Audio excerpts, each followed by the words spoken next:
The only one that I had a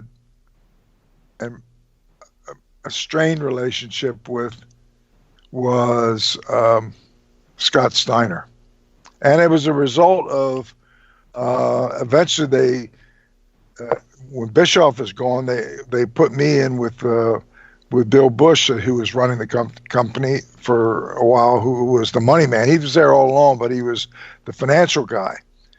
And we were doing live TV on Mondays, and I don't remember exactly where it was, but it was a deal where Scott had bullet points, which I always like to give guys just bullet points, not telling them verbatim what to say or give them a script, but just kind of making sure that they understood what I was looking for their interview. You hit this, and do it in character in your own way. And we were creating a little bit of anxiety between he and Flair. Well, Scott went in there, and Scott,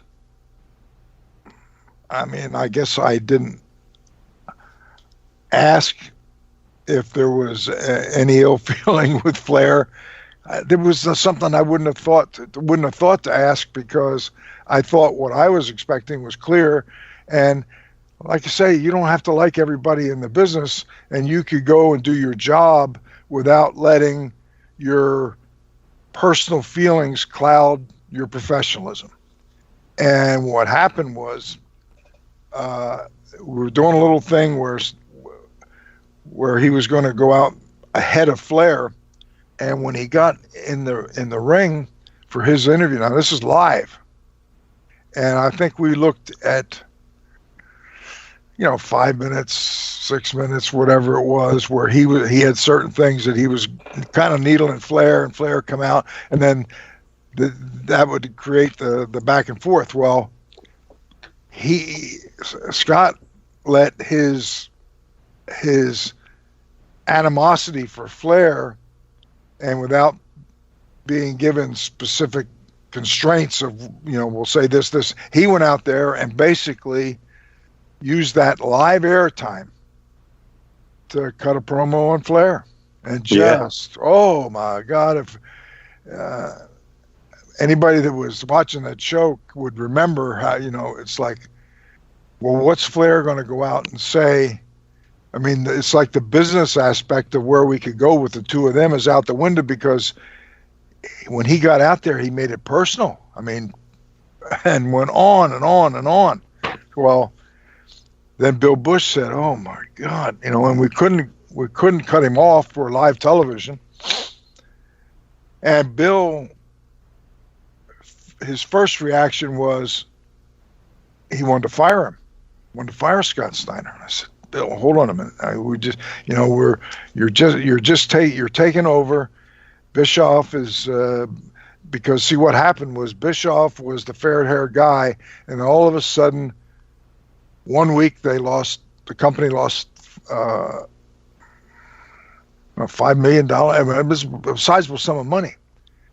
The next week was the same thing. The third week was the same thing, and all of a sudden, the suits that had been big fans of Bischoff are in shock that how quick it could turn the other way, and there's this tremendous hole that they're just pouring cash in. And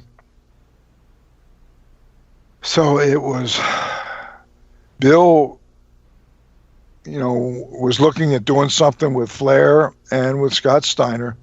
And then when Scott went out there and let it get personal and went off, first thing Bill wanted to do was fire Scott Steiner. And I said, Bill, let's not us as a company overreact. Yes, what he did was not good. He was out there too long, made it too personal. It was hard. It was hard to take and repair what he said and bring it back where it would have been a wrestling confrontation between he and Flair. He made it that personal. Mm-hmm. And I said, but I think it would be a big mistake to fire him. And I said, maybe we could suspend him.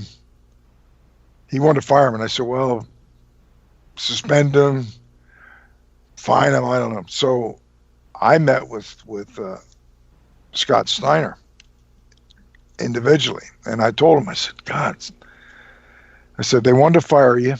And I told him, no, that's not the right thing to do. You're a valuable talent. And what you did was not good. And so I said, I don't know whether it's, you get suspended for a week or get fined. And of course he's sitting straight up now, like, it's like he was taking it personal that somebody took offense to his burying Flair. And that's, that was where our money was going to be. And so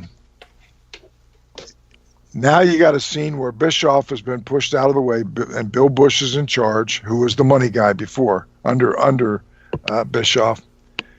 Scott Steiner is tight with Bischoff, who now he has a contract, he's getting paid, but he's person non grata. He's not in the office. He's being paid to stay home. So naturally, that enabled him and Scott Steiner to become best buds.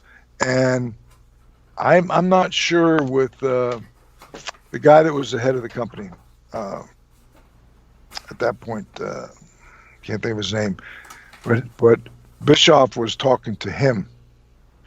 And so when it all played out, Bischoff came back, and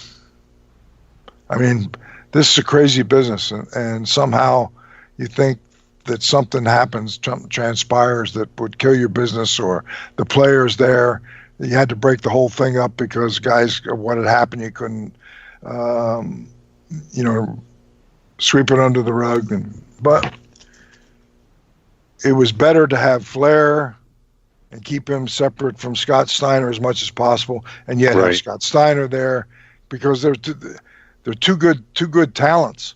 And the business, you need talent, and it's not like you can just make a phone call and get somebody that's somewhere else in the business and bring them in and replace a Flair or a Scott Steiner.